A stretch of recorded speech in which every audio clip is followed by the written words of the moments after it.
Hello, I'm Anne Collins, and welcome back to the Leaders Who Love What They Do podcast. We're on our episode 3 today of our special series on career development. And today we're talking about self-leadership, which I think is a really interesting concept. And we're talking about how you can become your very own CEO. So this is interesting because I think often when we're talking about career development and we're thinking about being a self-leader, we're thinking about how to take the initiative, how to think about what job to get, how to improve your CV, how to find the right opportunities and the right post to apply for and all of that kind of thing. But today we're really thinking about how can you ensure that you are always developing, that you are always moving forward, but crucially, really enjoying the journey. So this concept of self-leadership is something I find very interesting, and it's been around for a few years now. And this idea of becoming your own CEO, becoming the CEO of your own career and of your own life in a sense, and approaching it with a strategic focus is something I think that is very useful. So as an entrepreneur, I have 2 businesses, and one of the aspects I find fascinating is looking at leadership actually in the context of the world of entrepreneurship. Now, in the world of entrepreneurs, entrepreneurs look to the corporate world for ideas, and they adapt corporate solutions and approaches to their what are generally small businesses. But why not the other way round? And I think this is something that in the world of entrepreneurs they do very well, and that is thinking of themselves as CEOs and putting themselves in those positions to really take responsibility for their entire careers. So I wonder, what could senior leaders in the corporate world or in organizations learn from the world of entrepreneurs in this sense? Now, I think there are 2 areas that are interesting, and we're going to divide tonight's podcast into 2 parts. The first one is looking at the benefits of positioning ourselves as a CEO of our own career. And secondly, how we can create the support that we need around us. How do we create that personal board, which could then help us as us being the CEO? So the first one, positioning ourselves as a CEO. Now, self-leadership, we think of self-leadership maybe in terms of taking initiative, as I said, but this, in terms of being a CEO of your own career, this is something quite different. This is about taking full responsibility. So what are the advantages of that? Well, firstly, I think when we become the CEO of ourselves, in a sense, it also gives us a possibility to have a distance between our own thoughts and strategic thinking, and also perhaps our feelings as well. So having that little bit of distance can give us a perspective on what is going on, and maybe gives us just that bit of space to think about things a little bit more clearly. Going back to this idea of taking full responsibility for our career, I think this is absolutely key. And when we do take full responsibility, we of course take full responsibility for our successes, but we also need to take full responsibility for our difficulties, the challenges, and even the failures. Thirdly, if we're CEO of our own careers, we need to have a vision, and having a clear and detailed view of where we're going, where we want to be, is obviously helpful.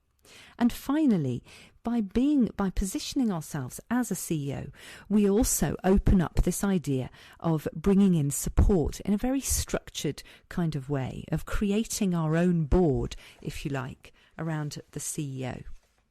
So if you start thinking about your career in the same way as a company, what might that do for the way that you think about where you're going and how you're organising your career development?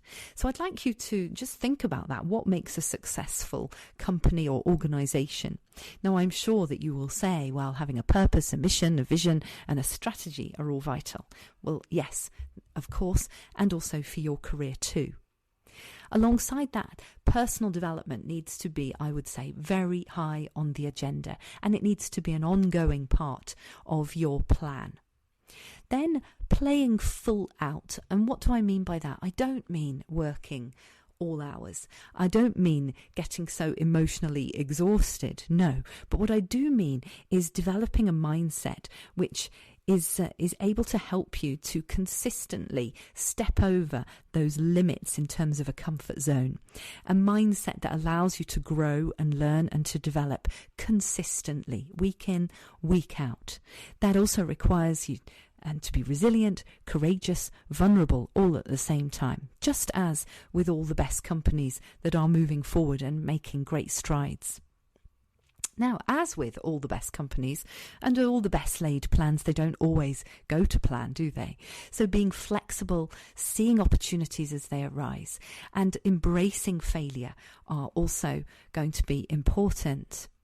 And thinking about the assets. So what are the assets of your company of one? Well, of course, it's you. And it's not what you've done. It's not your titles. But in my opinion, it is who you are, how you interact with other people, how you pick yourself up from problems, how you learn, how you grow, how you motivate other people and how you motivate yourself, and how you empower others. So this part of it, I think, is absolutely key. And obviously, the way that you nurture those assets, the way that you nurture yourself is going to be key to your success. So moving on to the second part, the very important part of being your CEO is also creating your own board, your own personal board around you, because you don't have to do this alone. No CEO is going to be that successful totally on their own. So there are lots of ways of doing this, and if you search, you'll find that there's a number of different approaches to this.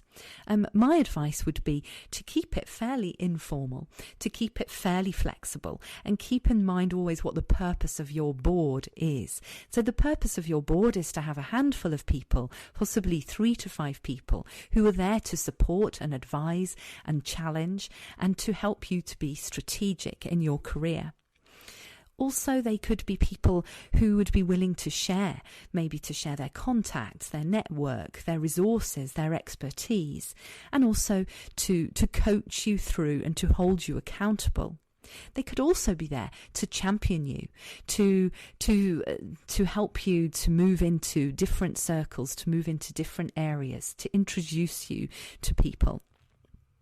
So the kind of people that would be useful, I would suggest. So maybe 3 to 5 people, I would suggest, out of the following kind of criteria. So I would say a mentor is always going to be helpful. So this is a senior person who is where you want to be ideally. So within your industry, within your sector, somebody who is in a senior position where you would ideally like to be.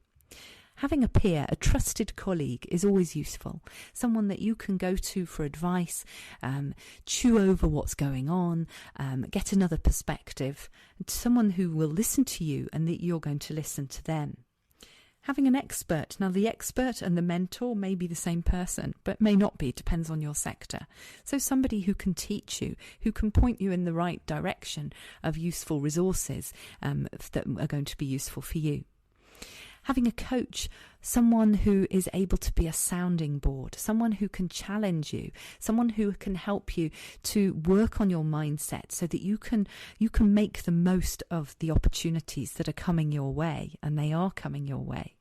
And finally, a sponsor. So this is somebody who's got influence in your industry, someone who can champion you, someone who can introduce you to people who could maybe give you a step up or open some doors to some conversations that are going to be interesting for you. Now, you'll notice that 4 out of the 5 of those are people that you can choose. One, the sponsor, is someone who's going to adopt you. So for that one, it's a case of, well, being a little bit lucky as well. So how do you make this successful?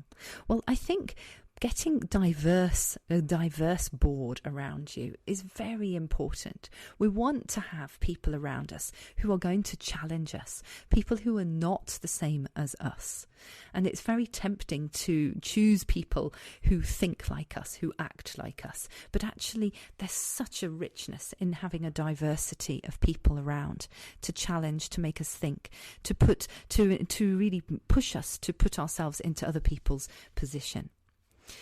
Some of those relationships might need to be fairly formal. If you want to ask someone to be your mentor, for example, you may want to organise a meeting, I don't know, once every 6 months, something like that. So with a relationship like that, it might need to be more formal. It might need to be set out clearly what are the objectives of those conversations, what's the time commitment for the other person. The communication needs to be very, very clear. For others, it may be informal.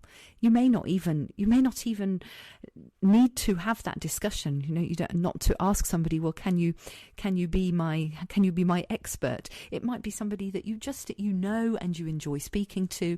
It doesn't necessarily have to be a formal arrangement. But it must be dynamic, and it must be you who makes that move, who continues the conversation, who continues to nourish that conversation. The responsibility rests with the CEO to engage the board, as it were. So the responsibility rests with you to make the most of that and to really use that time very wisely. And the benefits of all this, well, I think the first huge benefit is realising that you are not alone. You have support. And once we start looking around us, very often people see that actually the support is already on offer, but they haven't perhaps actually accepted that support. Keep the focus on moving forward, and that's one of the huge benefits of having your own board, because they will help you to do that.